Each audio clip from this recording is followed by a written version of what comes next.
तो जैसा कि पिछले वीडियो में हमने देखा कि स्टर्नम के फर्स्ट पार्ट में जिसमें हमने मेनोब्रियम के अटैचमेंट, उसके बॉर्डर और सरफेस देखे, ऐसे ही इसका जो सेकंड पार्ट है स्टर्नम का, वो है बॉडी या मीजोस्टर्नम या ग्लैड्यूलस या ब्लेड, जो आपके सामने स्क्रीन पर है।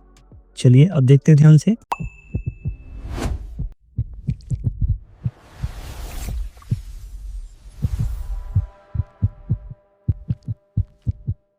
कि अगर हम यहाँ नोटिस करते हैं तो जो बॉडी है वो स्टर्नम का लॉन्गेस्ट पार्ट है। कैसा पार्ट है? लॉन्गेस्ट पार्ट है और ये सिग्निफिकेंटली थिन होता है, थिन पार्ट है। अगर आप अपर पार्ट को नोटिस कर रहे हैं लेटल बॉर्डर पे तो देखिए थिकेस्ट था और नीचे वाला तो काफ़ी स्मॉल है, उसको कंसीडर नहीं कर रहे मेन बॉडी के साथ। तो ये कैसा पार्ट है? सिग्निफिकेंटली थिन पार्ट है। इसके 2 एंड हैं, एक अपर एंड है और एक है ये लोअर एंड, ठीक है? तो upper end articulate with the manubrium at external angle. यहाँ पे आपको पता है यहाँ पर एक एंगल बन रहा है, इस लाइन और इस लाइन के बीच में एक एंगल बनता है 163 डिग्री का, राइट? तो ये कैसा है? सेकेंडरी कार्टिलेजिनस जॉइंट है जिसको हम मेनोब्रियो एक्सटर्नल जॉइंट भी बोलते हैं। जबकि अगर लोअर एंड पर आप डिस्कस करें तो आप देखते हैं ज़ीफर्ड प्रोसेस जो है बॉडी के साथ जॉइंट बनाती है यहाँ पर, ठीक है? और ये होता है हमारा प्राइमरी कार्टिलेजिनस जॉइंट जिसको हम ज़ीफी एक्सटर्नल जॉइंट भी बोलते हैं। अच्छा, ये कार्टिलेजिनस जॉइंट है, इसका मतलब ये है कि इसमें थोड़ा बहुत मूवमेंट पॉसिबल है। लेटरल बॉर्डर्स की बात करें तो इसके जो लेटरल बॉर्डर है वो आर्टिकुलेट करते हैं सेकंड कोस्टल कार्टिलेज से लेकर सेवेंथ कोस्टल कार्टिलेज के साथ, और ये साइनोवियल जॉइंट है। तो देखिए कितना अच्छा एग्जांपल आपको यहाँ मिलता है कि यहाँ पे प्राइमरी, सेकेंडरी और साइनोवियल जॉइंट के सारे एग्जांपल आपको एक ही बोन में देखने को मिल रहे हैं। अगर मैं बात करूं, स्ट्रिक्टली स्पीक करूं, तो देखते हैं कि सेकंड कोस्टल कार्टिलेज जो है वो आर्टिकुलेट करता है मेनोब्रियो स्टर्नल जॉइंट पर, जबकि सेवन कोस्टल कार्टिलेज आर्टिकुलेट करता है ज़ीफी स्टर्नल जॉइंट पर। मतलब अगर आप देखोगे तो इन दोनों के पास जो फैसेट होते हैं वो एक तरीके के डेमी फैसेट होते हैं, मतलब 2 पार्ट से आपस में डिवाइड कर लिए जाते हैं। जैसे ये अपर वाला जो है ये वाला, ठीक है, ये पोर्शन, तो इसको आधा फैसेट किसकी तरफ से है? मेनोब्रियम की तरफ से, और आधा किसकी तरफ से है? बॉडी की तरफ से। ऐसे ही आप ज़ीफर्ड प्रोसेस पर देखेंगे, आधा कौन कंट्रीब्यूट कर रहा है? ज़ीफर्ड प्रोसेस, और आधा कौन कर रहा है? आपकी बॉडी। तो ये बात आपको याद रखनी है इसमें। दूसरी बात करते हैं कि अब बॉडी में अगर हम नोटिस करें तो बॉडी में हमें देखने को मिलते हैं 2 सरफेसेस, ठीक है? पहले देखते हैं एंटीरियर सरफेस पर क्या होता है। तो एंटीरियर सरफेस पर ये कैसा है? नियरली फ्लैट होती है। ये पूरी की पूरी प्लेट कैसी होती है? फ्लैट। आप अपने हाथ से भी टच करके देखेंगे तो बिल्कुल फ्लैट होती है और इस पे जनरली 3 ट्रांसवर्स रिज देखने को मिलती है, ठीक है? जिससे ये पता चलता है कि ये डेवलपमेंट या ओसिफिकेशन के टाइम पर 3 अलग-अलग टुकड़े थे जो आपस में फ्यूज़ हो गए। यहाँ पे आप देख सकते हैं 1, 2, 3, ये जो लाइनें देखने को मिल रही है, right? It also provide attachment to a large muscle of the chest region that is called pectoralis major। तो यहाँ पर देखिए कुछ फाइबर तो पेक्टोरलिस मेजर के मेनोब्रियन से, और बाकी के जो नीचे वाला पोर्शन है यानी मिडिल और इंफीरियर फाइबर है वो कहाँ से ओरिजिनेट हो रहे हैं? आप नोटिस करेंगे यहाँ पे इस पोर्शन से। दोनों तरफ के पेक्टोरलिस मेजर यहाँ से ओरिजिनेट होती है, यानी पेक्टोरलिस मेजर मसल का ओरिजिन मेनोब्रियम से भी होगा और बॉडी से। अब देखते हैं पोस्टीरियर सरफेस को। तो पोस्टीरियर सरफेस पर आपको ध्यान रखना है कि पोस्टीरियर सरफेस थोड़ा-सा कॉन्केव होता है और स्मूथर होता है फ्रंट के मुकाबले, ठीक है? इस पर ओरिजिनेट होती है जो मसल, उसका नाम है ट्रांसवर्स थोरेसिस मसल, जो इसके लोअर पार्ट पर ओरिजिनेट होती है। क्लियर? इसके बाद बात करते हैं इसके बॉर्डर्स की, है ना? बॉर्डर्स की अगर मैं बात करूँ तो इसका देखिए सुपीरियर बॉर्डर आर्टिकुलेट करता है मेनोब्रियम के साथ, मेनोब्रियो एक्सटर्नल जॉइंट बनाता है और एंगल ऑफ लुईस या एक्सटर्नल एंगल बनाता है। इंफीरियर बॉर्डर आप देख पा रहे हैं वो काफी नैरो है जो आर्टिकुलेट करता है ज़ीफिड प्रोसेस के साथ, और कौन सा जॉइंट बनाता है? ज़ीफी एक्सटर्नल जॉइंट, जो प्राइमरी कार्टिलेजिनस जॉइंट है, जबकि एक्सटर्नल एंगल वाला कैसा है? Secondary cartilaginous joint. अब आगे lateral border. Lateral border most complex border है, क्यों? क्योंकि ये कौन सा जॉइंट बनाते हैं? Synovial joint. कौन सा? साइनोवियल। तो आपको मैंने अभी डिस्कस किया था कि जो सेकंड रिब के लिए फैसेट होता है लेटरल बॉर्डर पे वो डेमी फैसेट होता है, और सेवेंथ रिब के लिए भी कैसा होता है? डेमी फैसेट, क्योंकि वो 2 अलग-अलग पार्ट्स के डिवाइड हो जाता है। डेमी फैसेट का मतलब आधा बनाता है कौन? मेनोब्रियम, और आधा बनाता है बॉडी। जबकि अगर आप ज़ीफर्ड प्रोसेस की तरफ देखेंगे तो आधा ज़ीफर्ड प्रोसेस और आधा बॉडी। तो कंप्लीटली फुल जो नॉच या डिप्रेशंस देखने को आपको मिलेंगे वो मिलेंगे केवल और केवल थर्ड, फोर्थ, फिफ्थ और सिक्स्थ रिब के लिए या उनके कार्टिलेज के लिए, ठीक है? तो ये हो गए हमारे बॉर्डर्स का डिस्कशन। अब जो लास्ट पोर्शन बचता है वो काफी छोटा पोर्शन है, it is the lowest and smallest part of the sternum called xiphoid process और मेटास्टर्नम। ये जो रेड कलर का पॉइंट आपको दिख रहा है यहाँ पर, और आप अपने हाथ से भी टच करके देखेंगे तो यहाँ पर जो एक छोटी सी बोन होती है जिसको आप टच करके प्रेस करते हैं तो वो अंदर की तरफ डिप्रेस हो जाती है। It varies greatly in size and shape. Shape कैसे? शेप इसका कैसा हो सकता है? बाइफिड हो सकता है। बाइफिड मतलब ये दो दो टांगे निकली हुई है ना, ऐसे बाइफिड मतलब फैला हुआ, और ऐसे फ्यूज भी हो सकता है, और परफोरेटेड हो सकता है, मतलब बना हुआ तो है लेकिन उसके अंदर क्या है, ओपनिंग है। तो ओपनिंग के लिए हम क्या वर्ड यूज करेंगे? परफोरेटेड। और बाइफिड का मतलब उसको नीचे की तरफ से ऐसे डिवाइड हो गया, और अगर परफेक्ट है तो ये पूरी तरीके से ऐसे बंद होगा। ठीक। रीफर्ड प्रोसेस के भी दो सरफेस होते हैं। ठीक है। एंटीरियर सरफेस जो है वो प्रोवाइड करता है अटैचमेंट कौन सी मसल को? रेक्टस एब्डोमिनस मसल को। क्लियर? कौन सी मसल को? Rectus abdominis. ये यहाँ पर दिखाया गया है, देखिए, रेक्टस एब्डोमिनस मसल का, है ना, ये ब्लू कलर से दिखाया गया। तो यहाँ पे क्या होता है? इंसर्शन होता है। बेसिकली कैसा होता है? इंसर्शन होता है, ओरिजिन नहीं होता। ठीक है, हमने वर्ड क्या यूज करा है? अटैचमेंट, ना कि ओरिजिन और इंसर्शन। ठीक है। फिर एक यहाँ पर लिगामेंट भी होता है, कोस्टोजीफॉइड लिगामेंट, उसका भी है अटैचमेंट होता है। पोस्टीरियर सरफेस पे जब मैं फोकस करता हूं तो पोस्टीरियर सरफेस जो है वो इसको डायफ्राम को अटैचमेंट प्रोवाइड करता है। देखिए, डायफ्राम की दो स्ट्रिप्स यहाँ से निकलती है। ठीक है, यहाँ से दो स्ट्रिप्स निकलती हैं डायफ्राम के, जो यहाँ पर ओरिजिन होता है डायफ्राम के। तो डायफ्राम के वो फाइबर्स दो स्ट्रिप्स के, राइट और लेफ्ट स्ट्रिप्स में, यहाँ से ओरिजिनेट होता है। बॉर्डर्स की बात करें तो यहाँ पे अपर बॉर्डर या सुपीरियर बॉर्डर जो होता है वो बॉडी ऑफ स्टर्नम के साथ अटैचमेंट बनाता है, और जीफी स्टर्नल जॉइंट के साथ क्या बनाता है? आपका कौन सा जॉइंट बनाता है? प्राइमरी या सेकेंडरी? ये बनाता है आपका प्राइमरी कार्टिलेजिनस जॉइंट। क्लियर? फिर लेटरल बॉर्डर की मैं बात करूं तो lateral border provide attachment to the abdominal aponeurosis. Aponeurosis क्या होता है? जब किसी मसल का टेंडन फ्लैट शीट के फॉर्म में फैल जाए, तो abdominal aponeurosis occasionally at the seventh costal cartilage. ठीक है। लोअर एंड या इंफीरियर बॉर्डर जो होता है जिसको हम अपेक्स बोलते हैं, ये वाला पोर्शन, ये क्या है? अपेक्स। ठीक है। ये अटैचमेंट देता है लीनिया एल्बा को। लीनिया एल्बा क्या है? Vertical line of six pack muscle. तो लीनिया एल्बा पे भी जो टेंडेंस होते हैं आपस में मसल्स के, इस तरीके से सिक्स पैक शेप में वो फ्यूज हो जाते हैं। तो जो मिड लाइन आपको मसल्स के बीच में पोर्शन दिखता है फाइबर्स का, है ना, उसको बोलते हैं लीनिया एल्बा। तो ये आपकी अटैचमेंट यहाँ देखने को हमें याद रखना है, बॉर्डर बोल दीजिए या एंड्स बोल दीजिए। अब स्टर्नम और उसके आसपास के एरिया से रिलेटेड क्लिनिकल एनाटॉमी से रिलेटेड वर्ड जो दे रखे हैं उनको डिस्कस करते हैं।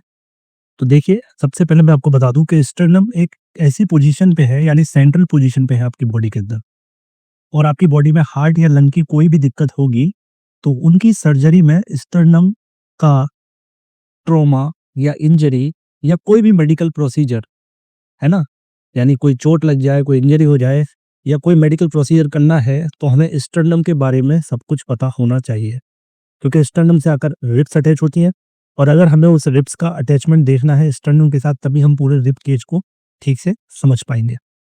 अब यहाँ पर मोस्ट कॉमन क्लिनिकल कंडीशंस और सर्जिकल रिलेवेंस ऑफ स्टर्नम दे रखे हैं। जैसे पहले हम देखेंगे कंजेनाइटल डिफॉर्मिटीज हो सकती है स्टर्नम में, कोई इन्फ्लामेटरी कंडीशन हो सकती है, स्टर्नम से रिलेटेड कोई सर्जिकल प्रोसीजर हो सकता है, या कई बार फ्रैक्चर या ट्रॉमा।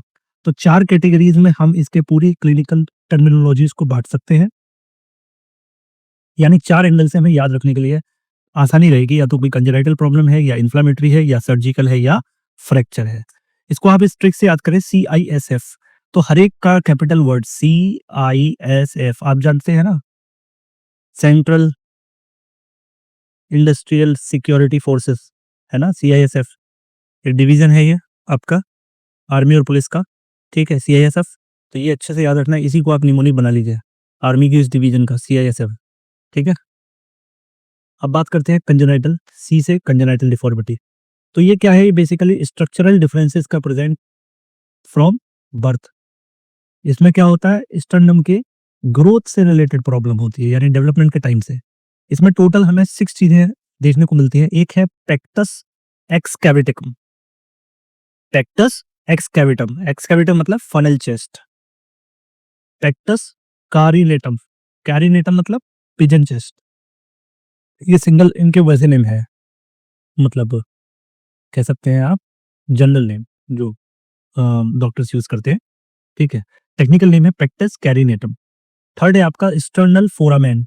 इसमें क्या होता है? जब डेवलपमेंट के बाद ऑसिफिकेशन कंप्लीट हो रहा होता है तो वो जो प्लेट्स होती हैं वो ठीक से फ्यूज नहीं हो पाती है। फोर्थ है आपका एटोपिया कॉर्डिस। इसमें क्या होता है, जो एक्सटर्नल प्लेट है उनका ठीक से फ्यूजन नहीं हो पाता। ठीक है, यहाँ तो पार्शियल फ्यूजन होता है, मतलब फ्यूजन तो होता है, लेकिन यहाँ पर वो जुड़ती ही नहीं है, नॉन फ्यूजन। दोनों में डिफरेंस ये है। ठीक है, और एक है बाइफिड जीफर्ड प्रोसेस। मैंने बताया भी था जब जीफर्ड प्रोसेस बताई थी, इस तरीके से उसका जो टर्मिनल अपेक्स पोर्शन है वो दो फोक लाइक स्ट्रक्चर में कन्वर्ट हो जाता है। ठीक है, तो ये 5 याद रखने कंजेनिटल डिफॉर्मिटी, लेकिन इनमें भी सबसे ज्यादा इंपॉर्टेंट हमारा 2 है, पेक्टस एस्केवेटम जिसको पीई या पेक्टस कैरिनेटम। कॉमन नेम क्या है, पेक्टस एस्केवेटम या फनल चेस्ट, या जिसको हम संकिन चेस्ट भी बोलते हैं। ठीक है, इसकी अपीयरेंस कैसी होगी, स्टर्नम जो है वो अंदर की तरफ धसा हुआ होगा, डिप्रेस्ड होगा। ठीक है, फनल टाइप का, कॉनकेव इनसाइड। डिस्कवरी इसी कब हो जाती है, notice shortly just after birth. आप बच्चे को नोटिस करोगे उसकी चेस्ट रीजन को, तो आपको ये गड्ढा सा बैठा हुआ दिख जाएगा। सिम्टम इसमें यह है कि शॉर्टनेस ऑफ ब्रीथ रहती है बच्चे को, चेस्ट में पेन रहता है और हार्ट में पाल्पिटेशंस फील होते हैं बड़े होने पर। फिजिकल इम्पैक्ट ये है कि धीरे धीरे ये कंप्रेशन डालेगा किस पर, हार्ट और लंग पर, और सीवियर केसेस में ये बहुत ज़्यादा दिक्कतें कर सकता है क्योंकि ये अंदर की तरफ ग्रोथ हो रही है, मीडियास्टिनम की तरफ। ठीक है, देखिए कुछ इस तरीके से आप इस डायग्राम में देख पा रहे हैं, ये जो डिप्रेशन बैठा है तो ये कहाँ जा रहा है, अंदर की तरफ। अंदर किसको कंप्रेस करेगा, हार्ट को। यहाँ इस डायग्राम में भी आप देख सकते हैं कि जो डिप्रेशन हो रहा है वो कहाँ हो रहा है, अंदर की तरफ। तो किस कौन से रीजन को ये अफेक्ट कर रहा है, मीडियास्टिनम। और मीडियास्टिनम में हमारा क्या रहता है, हार्ट। तो अल्टीमेटली प्रेशर हार्ट पर रहेगा। अगर हम कैरिनेटम की बात करें जो बाहर की तरफ निकला हुआ है, ये इस तरीके से, तो इसमें आपको इस तरीके का शेप देखने को मिलेगा। ठीक, तो कैरिनेटम मतलब पिजन चेस्ट या कील चेस्ट। स्टर्नम प्रोट्रूड आउटवर्ड, इसमें स्टर्नम क्या होता है, बाहर की तरफ निकल जाता है, यानी इसका शेप कैसा होता है, कैरिनेटम से मतलब convex. It often become prominent during puberty. ये कब होता है जनरली, ये तो जस्ट बर्थ के बाद, लेकिन ये कब देखने को मिलता है आपको, प्यूबर्टी के टाइम पर। यूजुअली ये एसिम्प्टोमेटिक है क्योंकि इसमें स्पेस बड़ा हो रहा है, कोई खास इसमें दिक्कत होती नहीं है पेशेंट को। माइनर चेस्ट में टेंडरनेस हो सकती है, मतलब दबाने पर, फील करने पर पेन हो सकता है। ठीक है, कंप्रेस करने पर, दबाने पर फील हो सकता है स्टर्नम रीजन को। Rarely affect the heart and lung, mostly cosmetic इसका अवसर देखने को मिलता है क्योंकि ये बाहर को निकला था तो कॉस्मेटिकली अच्छा नहीं लगता, मतलब देखने में एस्थेटिक लुक नहीं आता चेस्ट का। तो ये हो गए। इसके बाद कंजेनिटल डिफॉर्मिटी में था हमारा स्टर्नल फोरामेन। फोरामेन मतलब ये देखिए, ये जो ओपनिंग्स दिख रही है आपको स्टर्नम में, इसको बोलते हैं sternal foramen. It is a anatomical variation where small hole remain in the middle of the sternal body due to incomplete fusion. ठीक है, किस वजह से होगा ये स्टर्नल फोरामेन, इनकम्प्लीट फ्यूजन की वजह से। Hole is often mistaken for a bullet wound on a X-ray. कुछ लोग अंदाजा लगाते हैं जब एक्सरे निकालते हैं, जरूर इस आदमी के बुलेट की इंजरी हुई होगी।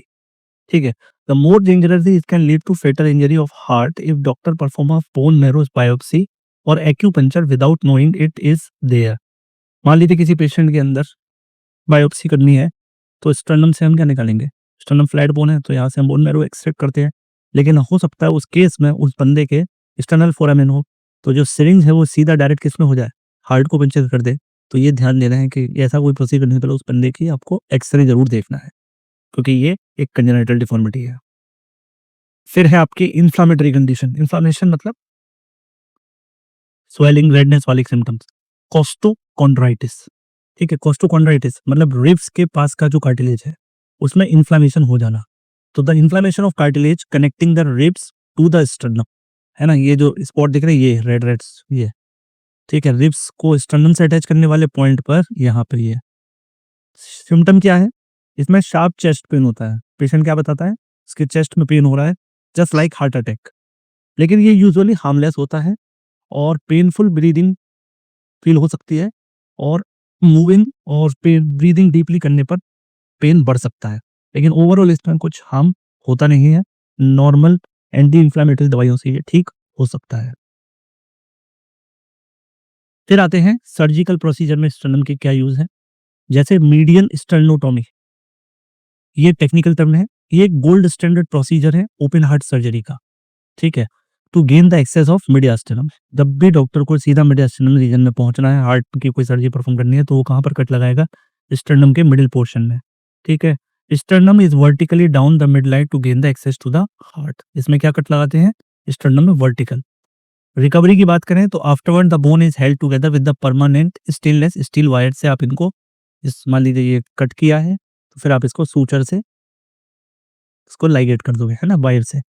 Patient must avoid heavy lifting for 6 to 8 weeks to allow the bone to heal just like a broken leg. किसी भी फ्रैक्चर में जैसे हमें रेस्ट चाहिए होता है रिकवरी के लिए, ऐसे ही इसमें भी रेस्ट चाहिए। इसके अलावा एक और सर्जिकल प्रोसीजर होता है जिसको बोलते हैं स्टर्नल पंक्चर या बायोप्सी। जैसा हमने भी बताया था कि फोरामेन, स्टर्नम फोरामेन वाले केस में कई बार पंक्चर कर सकते हैं। वो कैसे पॉसिबल है, वो इसीलिए प्रोसेस है। तो यहाँ पे manubrium is the primary and referred side of bone marrow aspiration because it is flat, subcutaneous and readily accessible. To test the blood cancer like leukemia, a thick needle is inserted in the upper part of the manubrium. Upper part of the manubrium. Sternal puncture is not advisable in children because in them the plate of compact bones and sternums are very thin. It can damage to the arch of aorta. आपको पता भी है कि अपर पेनुब्रियम के just पीछे की सब arch of aorta, subclavian artery, brachiocephalic artery, ये सब इसी एरिया में रहते हैं ना, लीडिंग टू फेटल हेमरेज और ब्लड लॉस। ठीक है, तो स्टर्नल पंक्चर वैसे तो स्टर्नम में कहीं से भी कर सकते हैं, लेकिन manubrium is the primary site. Clear. इसके अलावा फोर्थ कैटेगरी थी CISF में फ्रैक्चर्स और ट्रॉमा। स्टर्नल फ्रैक्चर हमें कब देखते हैं, मिलते हैं कि कई बार जब बिना सीट बेल्ट के हम गाड़ी चला रहे होते हैं तो ड्राइवर का जो चेस्ट रीजन है वो स्टीयरिंग के साथ टकरा जाता है। ये ऑटोमोबाइल इंडस्ट्री में होने वाला सबसे बड़ा एक्सीडेंटल इंजरी है और इसमें generally blunt force trauma such as steering wheel injury in the car accident where the driver chest is hit against the steering wheel. Sternum is often fractured in the sternal angle. The backward displacement of fractured fragment may damage the aorta, heart, liver, cause severe bleeding which may prove fatal. तो कई बार इंसान की death से इसी fracture की वजह से हो जाती है, क्योंकि स्टर्नम के टूट जाने से बेसिकली किसी मेनुब्रियो स्टर्नल जॉइंट से वो टूटेगा और वो अंदर की तरफ घुसेगा, तो अंदर उस मिडिल पोर्शन में क्या है, हार्ट है, ब्लड वेसल्स है, वो सब डैमेज होने का दिक्कत हो सकता है। दूसरा, फ्रैक्चर के साथ कई बार ऐसा होता है कि फ्रैक्चर के साथ साथ डिसलोकेशन भी देखने को मिलता है, यानी सेपरेशन हो जाना दोनों बोन्स का, separation at the angle of Louis. It is rare but it can occur in severe crushing injury. यहाँ पे आप देखेंगे, यहाँ पे लगा तो ये पोर्शन पीछे की तरफ डिस्प्लेस हो गया, या ऊपर से आया तो ये पीछे की तरफ, मेनुब्रियम नीचे पीछे की तरफ डिस्प्लेस हो गया अगर मेनुब्रियम पे फोर्स लगाए, और अगर बॉडी पे फोर्स लगाए तो वो पीछे की तरफ चली जाएगी, बॉडी पे अगर फोर्स लगाए। तो स्टर्नल एंगल का डिसलोकेशन भी कॉमन क्लिनिकल केस आपको देखने को मिलेगा। ठीक है, अब बात करते हैं डेवलपमेंट और ऑसिफिकेशन के बारे में। ठीक है, डेवलपमेंट और ऑसिफिकेशन ऑफ स्टर्नम के बारे में। चलिए, तो आपको पता है ऑसिफिकेशन का मतलब क्या होता है। Ossification is the process of by which fibrous और cartilaginous model of the thorax turn into the hard bone. In thorax it happens primarily through endochondral ossification. आपको पता है ऑसिफिकेशन दो तरीके से होता है, मेम्ब्रेनस और एंडोकॉन्ड्रल। अगर आपको नहीं पता तो आप जनरल एनाटॉमी वाली सीरीज देखिए, वहां पर मैंने इसको एक्सप्लेन किया दोनों में क्या डिफरेंस है। ठीक है, एंडोकॉन्ड्रल ऑसिफिकेशन के थ्रू यहाँ पर आपका पूरा स्टर्नम की फॉर्मेशन होती है, तो जहाँ पे बोन रिप्लेसेस और कार्टिलेज टेम्पलेट। तो पहला टेम्पलेट किसका था, कार्टिलेज का। This happens in 2 main waves. ठीक है, बिफोर बर्थ जो है वो पहली प्राइमरी सेंटर डेवलप होते हैं, और अराउंड प्यूबर्टी आपके सेकेंडरी सेंटर डेवलप होते हैं, और बाद में हो जाता है इनका फ्यूजन। तो ऑसिफिकेशन अगर हम स्टर्नम का देखें तो ये sternum originate from 2 parallel cartilaginous bars. ठीक है, ऐसे पैरेलल बार होते हैं 2। ठीक है, और वो आपस में धीरे धीरे फ्यूज होते हैं आपस में। ठीक, इनको स्टर्नल प्लेट बोलते हैं। That fuse in the mid line around 9th to 10th week of fetal life, है ना, इंट्रायूट्रल लाइफ में ही ये, इंट्रायूट्रल लाइफ, तो 9 to 10 वीक में ये दोनों बार जो है राइट साइड वाला और ये फ्यूज हो जाते हैं। Fusion of 2 plate take place in a craniocaudal direction. Cranium मतलब हेड, कॉडा माने टेल, तो ये ऊपर से नीचे की तरफ फ्यूज होते हुए आते हैं। ये प्लेट और ये प्लेट दोनों ऊपर से नीचे की तरफ फ्यूज होते आते हैं। Then ossify from approximately 6 centre, और उसके बाद इसमें इन प्लेट्स में ऑसिफिकेशन होता है। ठीक है, पहला है मेनुब्रियम। आपको पता है मेनुब्रियम कैसा था, वाइडेस्ट एंड थिकेस्ट पोर्शन।